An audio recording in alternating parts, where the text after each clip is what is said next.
Hey, welcome back to another video. So I'm looking at products to avoid. If you're looking to get something started on Amazon and you're based either in Australia or New Zealand, right?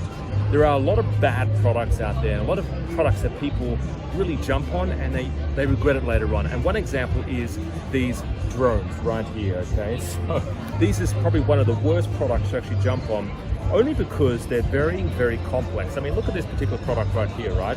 Remote control helicopter, right? Incredible. Now, let me just ask you a question. If one of these products, so this is my litmus test, this is when I decide what products I want to jump on personally.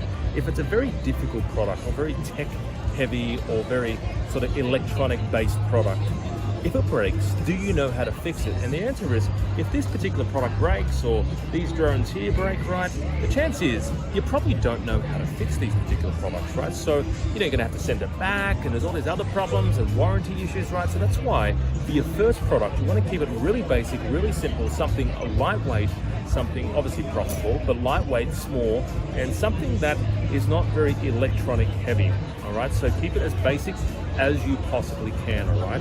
Like this is another example. This is a drone 4K quad helicopter, right? 300 bucks. Also, it's way too expensive, all right? It's way out of what we call the impulse buying range. So anything between 30 bucks and 100 bucks, that is the ideal. That is where you kind of want to be, your product to be situated.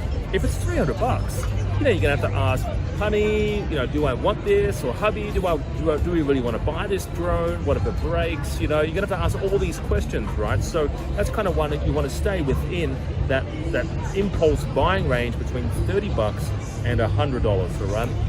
If you're looking for more advice on getting something started and you're based in Australia or New Zealand, right, and you're looking to get something started, we run live workshops in Australia as well as New Zealand, all about finding products to sell on Amazon and basically getting started as a beginner. And give us a call today in the office. Our phone number is down below on the screen. I would love to work with you and help you find your product and get something up and running. Have a great day. Bye-bye for now.